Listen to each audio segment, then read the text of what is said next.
उनके रद्द-ए-अमल का जायजा लेकर हमें इत्मीनान से बाहर निकल आना होगा और कोई माकूल कहानी सुनाकर लिस्ट ले लेंगे। ये भी हो सकता है कि वो दुश्मन हो और टायर फटने पर खतरा भांप ले। ऐसी सूरत में वो रुकने के बजाय सफर जारी भी रख सकते हैं। पिछले टायर की तबाही ड्राइविंग पर ज्यादा असरअंदाज नहीं होती। अब तो उनके रद्द-ए-अमल ही का इंतजार करना होगा। मैंने सड़क पर नजरें जमाते हुए कहा, यह बात फिर भी समझ में नहीं आ सकी कि तुमने सड़क क्यों अबूर की है। अगर वो मुखालिफ कैंप के आदमी है तो दूसरी तरफ फैला हुआ जंगल ही उनकी तवज्जो का मरकज होगा।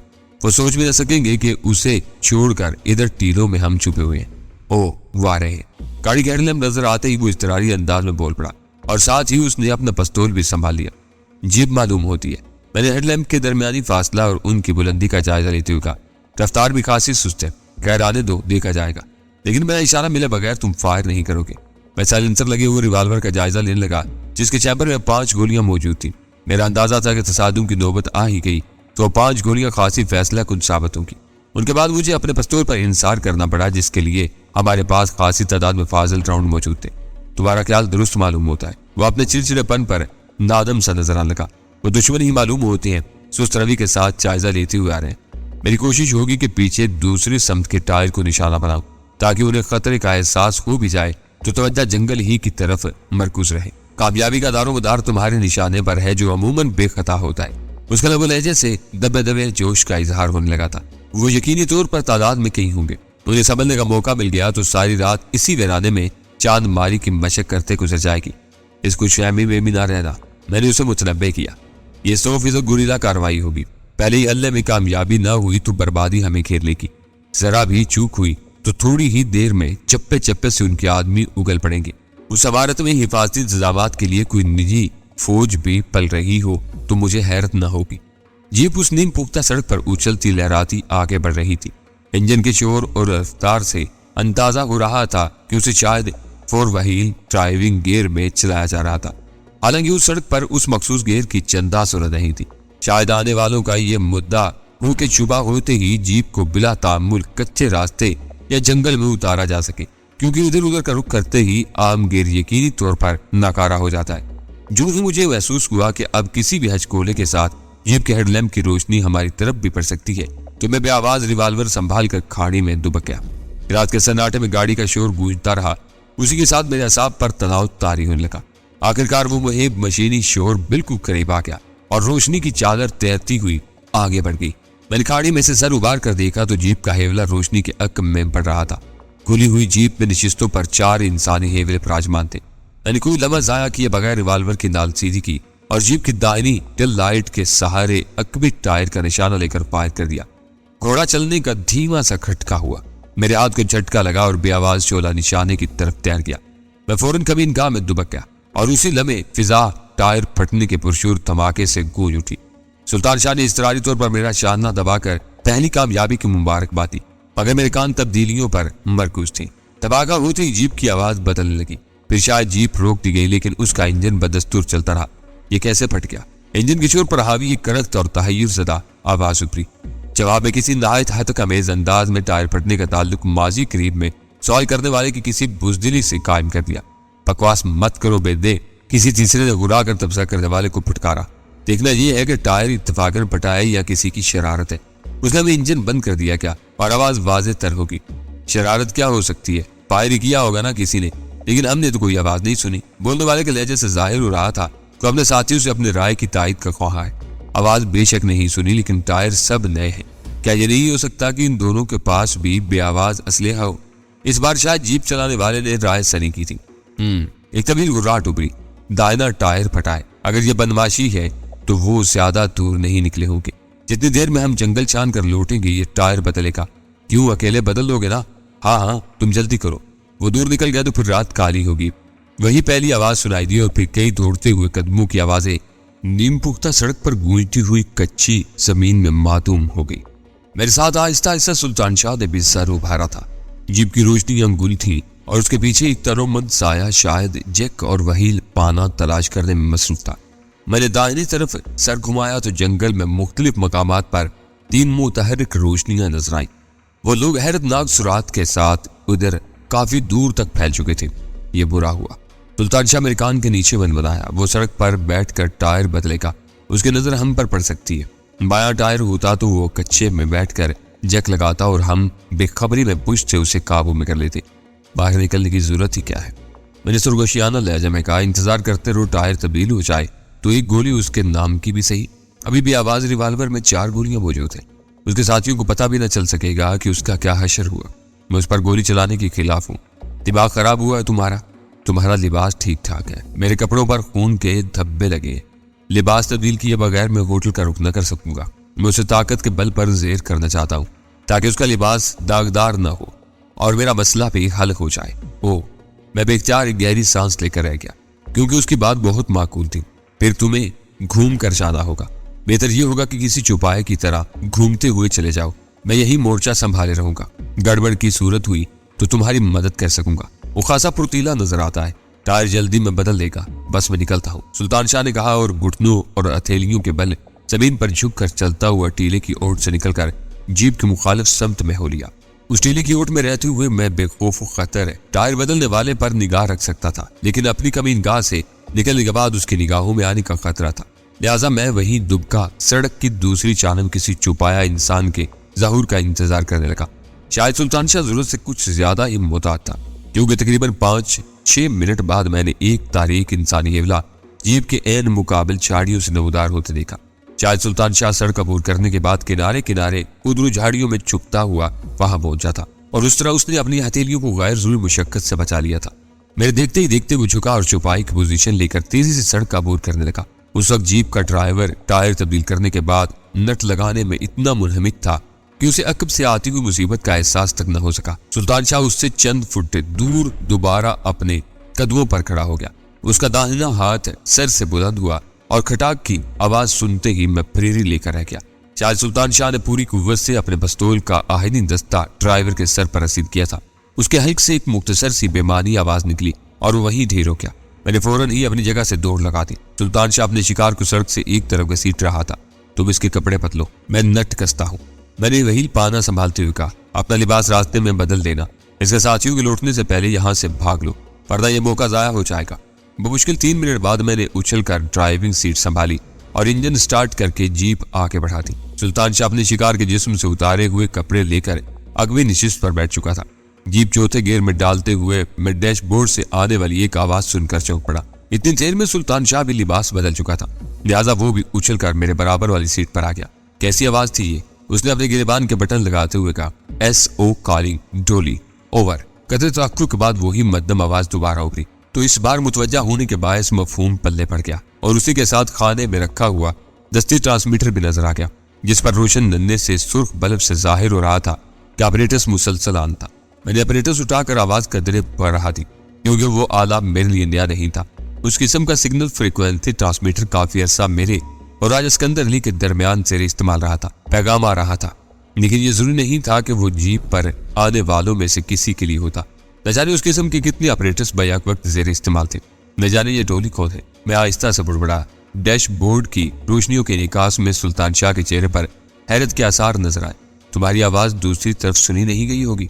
इस वक्त ये आला सिर्फ पैगाम वसूल कर रहे हैं। जब तक इसका ये बटन न दबा दिया जाए हमारी आवाज दूसरी तरफ नहीं सुनी जा सकेगी। SO calling duty room over. Operators पर नया पैगाम सुनते ही मुझे खामोश होकर उधर मुतवज्जा हो जाना पड़ा। धोनी से मायूस होने के बाद वही आवाज ड्यूटी रूम को कॉल कर रही थी। Duty room on I over. लहजा भर के बाद ऑपरेटर्स पर नई आवाज सुनाई थी। हम उन दोनों की तलाश में जंगल के पीछे गश्त पर थे कि स्पार्ट फोर्स से जरा आगे हमारी जीप का एक टायर धमाके से उठ गया। SO कह रहा था। हमें किसी फायर या शरारत के आसार नहीं मिले, लेकिन मैंने डोली को टायर तब्दील करने के लिए छोड़कर करीबी इलाका देख डालने का फैसला कर लिया। उस वक्त हम तीनों अंदर घुसे हुए, लेकिन मेरी बार बार की कोशिशों के बावजूद डोली की तरफ से कोई जवाब नहीं मिल रहा है। ओवर। चाहे तुमने जंगल में दाखिल होकर बदतरीन गलती का इत्तेकाब किया है। दूसरी तरफ से कहा गया, हमारे 2 आदमियों की लाशें मिली हैं। एक का बेआवाज रिवाल्वर भी गायब था। शायद तुम्हारी जीप पर वही आजमाया गया होगा। फौरन वापस लौटो और डोरी के बारे में इतला दो। बास नाकामी पर बहुत बरहम है। ओवर। मैं लौट रहा हूँ। SO की आवाज सुनाई दी। अगर वो दोनों जीप पर सवार हो गए हैं तो हो सकता है कि ये गुफ्तगू सुन रहे हो। अब मैं तुम ही से मुखातिब हूँ। जीप फौरन छोड़ दो, वरना उसमें ऐसा निजाम नस्ब है कि हर बार इंजन स्टार्ट करने के साथ सेकंड के अंदर एक मखसूस बटन न दबाया जाए तो एक खुदकार मैकेनिज्म हरकत में आ जाता है। इंजन स्टार्ट करने के सिर्फ 10 मिनट बाद पूरी जीप एक होलनाक बारूदी धमाके से उठ जाएगी। तुम्हें जो कुछ कहना है इससे आप बटन दबा कर कह सकते हो। बात पूरी करने के बाद बटन छोड़ देना। ओवर। एसओ का वो पैगाम सुनकर सुल्तान शाह परेशान हो गया। बस यही रोक लो, वो बेतबाना अंदाज में अपनी रिस्ट वॉच पर निगाह डालते हुए बोला। 10 मिनट तो हो लेने दो, अभी तो हमें चलते 3-4 मिनट भी नहीं हुए होंगे। मैंने उसकी घबराहट से लुत्फअंदोज होते ऊपर सुकून लहजे में कहा, तो फिर वही बटन तलाश करो जिसे दबाने से धमाके का खतरा टल जाता है। अब वो भी बेसूत है, उसे इंजन स्टार्ट करने की 1 मिनट के अंदर अंदर दबाना जरूरी होता है। मैंने उसे याद दिलाया, फिर कदरे तवक्कुफ के बाद बोला, सुकून से बैठे रहो। ऐसे लोगों के लिए ऐसे इंतजामात बहुत सहल हैं, लेकिन इस वक्त यह महज गीदड़ भभकी है। वो हमारी राह रोकना चाहते हैं। एसओ को अचानक हमसे हमदर्दी क्यों हो गई? उनके नुक्ता नजर से सोचो तो हम जिंदा हाथ ना आ सके तो हमारा मर जाना ही बेहतर है, और वो हमें जिंदा रहने का गुर बता रहा है। इन लोगों को तुम ही समझते हो, मैं तो बस तुम्हारे साथ हूँ। उसने थके हुए लहजे में कहा। तंजीम में बास का लफ्ज पहली बार सुना है। पता नहीं ये कौन जात शरीफ है। कोई भी हो, लेकिन ये एसओ बहुत चालाक आदमी है। सुल्तान शाह ने तारीफी लहजे में कहा। यह अंदाजा कैसे लगा लिया तुमने? ड्यूटी रूम से बात होते ही उसने अंदाजा लगा लिया कि हम सारी बातें सुन रहे होंगे। दिली दिल में उसकी कमफहमी पर मैं हंस दिया। बड़ी मामूली बात है, ये ऑपरेटर्स बहुत से लोगों के पास होंगे। आगामी हालात में उन्हें हर वक्त आन रखा जाता है।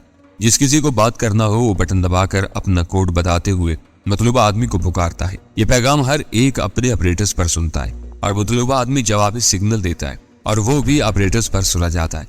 उसे मालूम था कि डोली का ऑपरेटर्स ऑन है और अगर जीप हमारे कब्जे में है तो हम सारी गुफ्तगू सुन रहे होंगे। ये तो बड़ी सीधी सी बात है। वो झिपे हुए अंदाज में हंसा। तुम बात करोगे उससे? जरा देखना ये है कि ये बात कहाँ से पैदा हो गया। ये कहते हुए मैंने इग्निशन ऑफ कर दिया ताकि गुफ्तगू के दौरान इंजन का शोर न सुनाई दे, लेकिन जीप अपने जोर में बेआवाज सड़क पर बढ़ती रही। डोली number 2 calling duty room. Over. मैंने पैगाम नशर किया। Duty room receiving. शायद तुम उन ही दोनों में से एक हो जिनकी तलाश जारी है। ओवर। हाँ, मैंने जीप छोड़ दी है। मेरा दूसरा साथी लापता है, उसके बारे में मैं तुम्हारे बात से बात करना चाहता हूँ। ओवर। मैंने अंधेरे में सुल्तान शाह को आंख मारते हुए कहा। बात से राब्ता होना मुश्किल है, तुम्हारा पैगाम पहुंचा दिया जाएगा। ओवर। ये मेरी बात सिर्फ उसी से हो सकती है। ओवर। मैंने खुश्क लहजे में कहा। मैं मालूम करता हूँ, थोड़ी देर इंतजार करो। ओवर। मैंने एक बेहतरीन पनागाह तलाश कर ली है।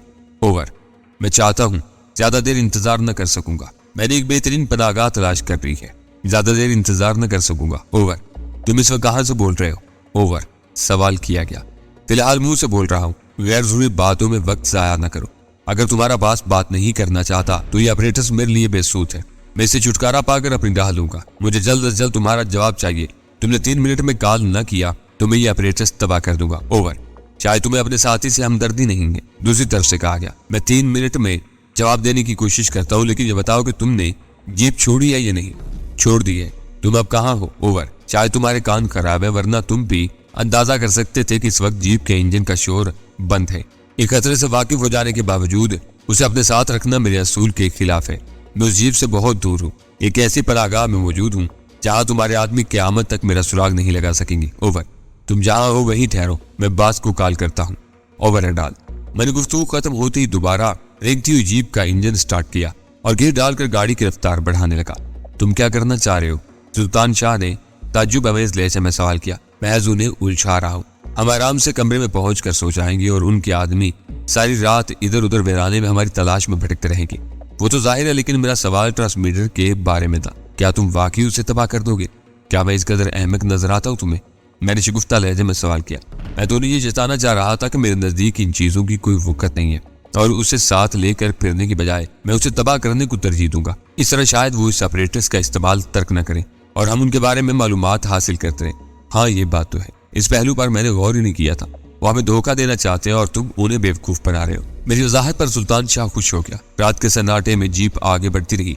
वो रास्ता मेरे लिए बिल्कुल गैर मारूफ और अजनबी था, लेकिन मैं मुसलसल उसी नीम पुख्ता सड़क पर ड्राइविंग करता रहा और आखिरकार हमें शहरी आबादी के आसार नजर आने लगे। उस दौरान वो सुल्तान शाह खासा मुस्तरिब रहा था।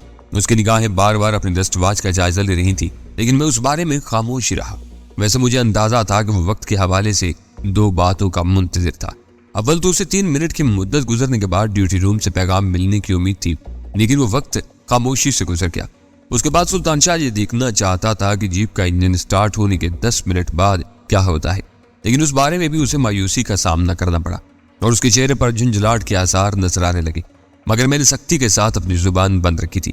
क्या मेरी अकल में भूस भरा हुआ है? आबादी के दरमियान एक सड़क से गुजरते हुए उसकी वसीली आवाज उभरी तो मैं बुखला गया। उसकी तरफ देखा तो वो मुझे घूरे जा रहा था। मैंने तो ऐसी कोई बात नहीं की सुल्तान शाह, मैंने नर्म और तहम्मुल अमेज लहजे में कहा, तुम कहो या ना कहो लेकिन रवैये से यही जाहिर होता है। उसकी आवाज से गुस्से से ज्यादा झल्लाहट अया थी। मैंने पल भर में अपने दिल ही दिल में गुजरे हुए रवैये और कहे हुए अल्फाज का जायजा ले डाला, लेकिन अपनी कोई गलती दरियाफ्त न कर सका। फिर भी उसकी दिलजोई की खातिर मैंने मुआजरत खाना लहजा इख्तियार करते हुए कहा, मैंने दानिस्ता तुम्हारी दिल आजारी की कोशिश नहीं की सुल्तान शाह।